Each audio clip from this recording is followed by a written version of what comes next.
medio de este proceso judicial vamos a conversar con el abogado Jorge Haas, defensor del subteniente encargado del convoy militar que detuvo a los adolescentes. Él ha cuestionado la validez de las cooperaciones eficaces de 4 soldados y sostiene que su defendido actuó conforme a los protocolos establecidos. Bienvenido a Punto de Orden, abogado. Usted ha señalado que las versiones de los 4 militares en cooperación eficaz no ayudan a esclarecer los hechos y fueron producto de la presión social. ¿Podría profundizar en por qué considera que estas declaraciones carecen de valor probatorio? Sí, efectivamente. Gracias, Javier, por la invitación. Porque para que la cooperación tenga una validez en el todo acervo probatorio, lo tendrán que valorar, valga la palabra, los juzgadores en juicio. ¿Con qué corroboras periféricamente lo que ellos están diciendo? Tienes que tomar en cuenta la fiabilidad de lo que se va a decir, del testimonio en este caso. Miren el caso, y en esto un ejemplo análogo, el caso del jugador en España, que fue condenado por un delito sexual y luego la sala revierte por la fiabilidad del testimonio de la presunta víctima. Entonces, vamos a hacer un análisis. Si tú comienzas diciendo de que no ha pasado nada y al final del proceso, por tener una cooperación eficaz, que el fin para la cooperación es que tengas una pena atenuada, que tengas una vía de escape en un eventual condena, que se están aproximando alrededor, son de 22 a 26, si es agravante por ser militares, por ser menores, dejarlos en despoblado, cumplen como 3 características, estamos hablando de una pena de 34 años.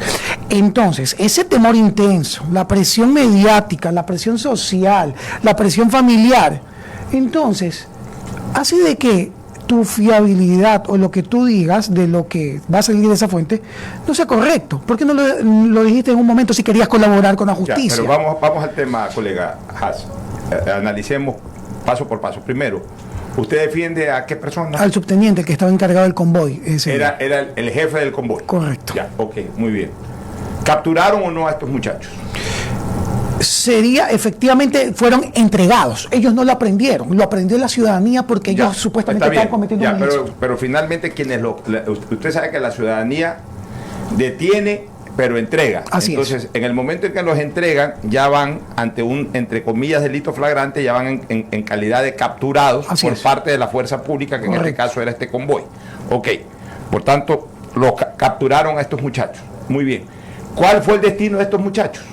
Entregarlos a la policía, a la autoridad. ¿Entregaron a la policía? En ese momento, en el transcurso, y eso es importante, en el transcurso de la vía, ellos, claro, todos dicen, ¿por qué no entregaron al policía más pronto? Ellos no eran de la zona, no conocían el lugar que conocían era Taura, y en Taura había un PC. ¿No conocían dónde había un cuartel de policía viniendo desde la 25 de julio? Claro, es que ellos son de Taura. ¿Y qué tiene que ver que sea de Taura? Sí, ¿Que no conocen el cuartel Modelo que al lado del estadio Modelo? Desconocían esos detalles en ese análisis. Entonces ahí la fiabilidad está reducida a 0%. No, pero aparte de eso, en los videos, también en El Paso existió un patrullero policía donde ellos solicitaron la asistencia y pasó de largo. Primer evento para poder descartar de que ellos no quisieron presentar en la policía. En el supuesto de que no conocían ni siquiera dónde queda el cuartel Modelo, ok, los capturaron, ¿los llevaron a Taura o no los llevaron a Taura? En el transcurso iban a Taura, pero los liberaron.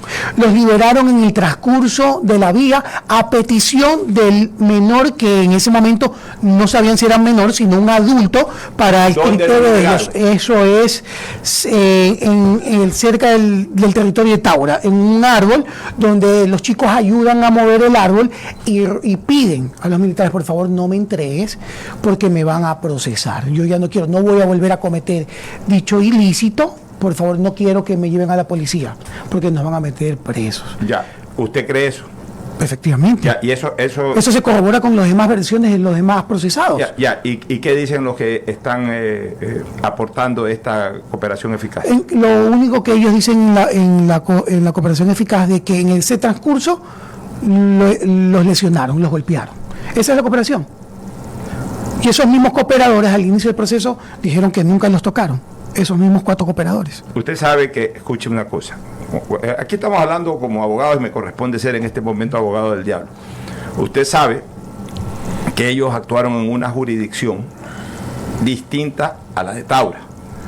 ¿Por qué si los querían liberar, no los liberaron en Guayaquil? 3 cuadras más adelante, 4 cuadras más adelante, 5 cuadras más adelante, dentro de la ciudad de Guayaquil. ¿Por qué los llevan incluso a otro cantón? Porque Taura es otro cantón, ni siquiera es el cantón Guayaquil. Tenían una orden de servicio, eso también está probado documentadamente, una orden de servicio que estaban patrullando en un cargamento de aduana en el sur. No, yo no digo que hayan estado en Guayaquil, eso es la orden de servicio. ¿Por qué los capturan en Guayaquil y los sueltan en otro cantón? Porque cuando ya se estaban retornando a la base, la ciudadanía los entrega. Entonces, en ese momento, ellos ya estaban de retirada a la base y lo... Pero por eso, ¿por qué no los soltaron 4 cuadras más adelante si los iban a soltar? Por las circunstancias. Yo soy yo y mis circunstancias. Mis circunstancias en el momento que iban a la base de Taura, se encontraron con un árbol y en ese árbol los chicos ayudaron a bajar y pidieron y clamaron. ¿Qué clamaron? Por favor, no quiero que me metan presa de policía. Déjame aquí. Si eso fue un error... Por ese error se tiene que castigar, pero no por desaparición, no por muerte de los menores, porque está probado que ellos no lo mataron. Eso es lo que la ciudadanía no vela, eso es lo que la ciudadanía no ve, de que en el momento que los militares llegaron a la base, está probado con video, documentadamente ya. Si no quieren creerle al documento de los militares porque supuestamente entre ellos se van a cubrir, y el video... La hora de entrada de todos los militares va a decir de que en el momento que los chicos llaman a sus padres, los militares se encontraban ya en la base. Abogado Haas, buenos días, bienvenido a Punto de Orden. María Sol Pons le saluda. ¿Qué significa que la ciudadanía los entregó? Que en ese momento que los entregan es porque estaban cometiendo presumiblemente ilícitos, que estaban atacando, sustrayendo cosas a la ciudadanía, y por eso es que sale a la luz unos audios en redes donde estos chicos se encontraban debajo de un puente y los entregan. Hay un video. Pero hay testigos de parte del... Esos testigos sí, se los buscó, pero no aportaron información en el proceso. Pero hay una inferencia más allá de eso. En el delito que se persigue no se analizará, no se debe analizar, los verbos rectores se aprendió de forma legal o ilegal. Segundo, si diste información del paradero, se computó ese verbo, efectivamente sí, se hizo posterior. Y eso es lo que se tiene que analizar. La incertidumbre que una ciudadanía tiene cuando una persona es desaparecida. ¿Por qué? Porque usted quiere velar a su ser querido, quiere saber qué pasó. No, porque tienen que haber derechos, tienen que protegerse las garantías a los, no solo a los adultos, sino también a los adolescentes, a los niños. Es decir, este caso lo que llama es a una lupa en el proceder de todos, de quien está delinquiendo, de la ciudadanía que fue testigo, de quien lo aprende, de quien lo suelta, de quien luego los asesina. Es decir, esto llama a una reflexión de todos, porque en momentos de, digamos que el cerebro se pone caliente, se cometen muchos errores. Entonces, por eso es importante que vayamos punto a punto para tener claridad en lo que sucedió y sobre todo que los responsables se hagan responsables de sus acciones. Correcto. Y es lo que se ha venido diciendo. Está probado de que estuvieron con video y está probado que un ciudadano en el sector estableció de que un grupo delictivo de la zona se lo llevó a los chicos. Y ese ciudadano que aporta en el proceso es con el que dan con el paradero de los chicos donde los encontraron. Abogado, muy buenos días. Yo quisiera hacerle una pregunta un poquito más general, luego regresamos a los detalles, pero como que muy fácilmente se ha hablado o se habla de crimen de Estado. Entonces, yo quisiera que usted nos explique en qué consiste un crimen de Estado y si esta situación en particular, hasta donde usted sabe, califica o no como crimen de Estado. Lo que es justo y lo que vengo sosteniendo en la teoría y lo que se va a presentar ante el juzgador es ese análisis de las conductas del individuo. Si la conducta fue de estos individuos que representa al Estado, sería un crimen de Estado porque existe la teoría del órgano. Este funcionario representa al Estado y de forma objetiva y directa tendrá que responder el Estado también. Y ellos de manera subjetiva y particular penalmente, si cometieron dicho ilícito, pero no fueron ellos. Está probado que fueron otras personas, producto de un actuar de un tercero. Y ese actuar de un ciudadano, de un tercero, se lo quieren endilgar al Estado como crimen de Estado, como crímenes de lesa humanidad. Ese es el problema, que esto comenzó y se politizó y se lo usó. ¿Dónde están ahora esos defensores ahora, que ya terminaron estas campañas? Pregunta, abogado, si hubiera existido un error en el procedimiento, desde que aprenden a los chicos y luego los llevan a un lugar donde no tenían que llevarlos o los dejan en donde no tenían que llevarlos, ese error en el procedimiento podría constituir un crimen, una sanción administrativa. O un crimen en general. No, para nada. Sería un procedimiento administrativo, podría ser otro tipo de investigación de otro tipo penal, pero no de desaparición. Un crimen de lesa humanidad de esta magnitud. ¿Por qué? Porque claro, ¿qué es lo que se quiere con los seres humanos que viven en un estado para este tipo de delitos? Que en el momento que seas aprendido puedas tener un juicio justo ante jueces de menores infractores o ante la justicia ordinaria para el adulto y te procese y no te desaparezca. O sea, sí. No, existe una investigación que señala la posible participación de la organización criminal Las Águilas en la muerte de los menores. ¿Cómo cree que esta línea de investigación afecta la defensa de su cliente?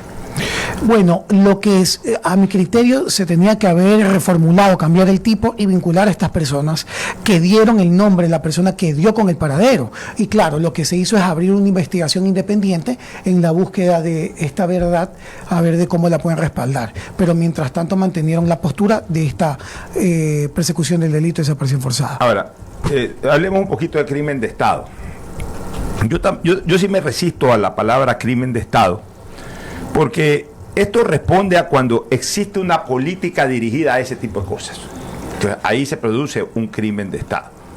Un acto excepcional, es decir, una excepción, una actitud no programada, no establecida dentro de sus políticas por parte del Estado, sino una mala actuación de miembros del Estado, no necesariamente debe de calificar para que sea un crimen de Estado, pero sí hay responsabilidad del Estado, que es otra cosa.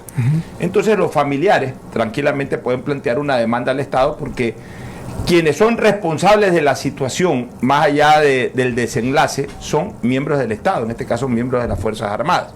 Entonces hay una responsabilidad de Estado que incluso puede resarcirse desde lo civil, desde el pago de una indemnización.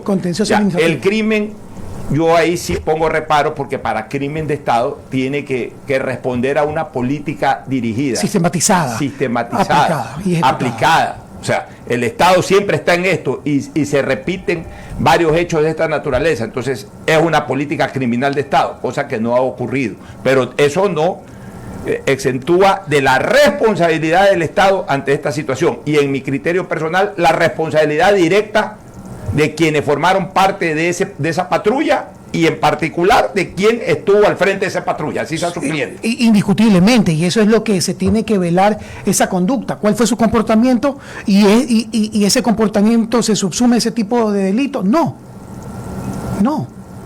eso hacia allá vamos, porque la intervención del comportamiento fue de un tercero.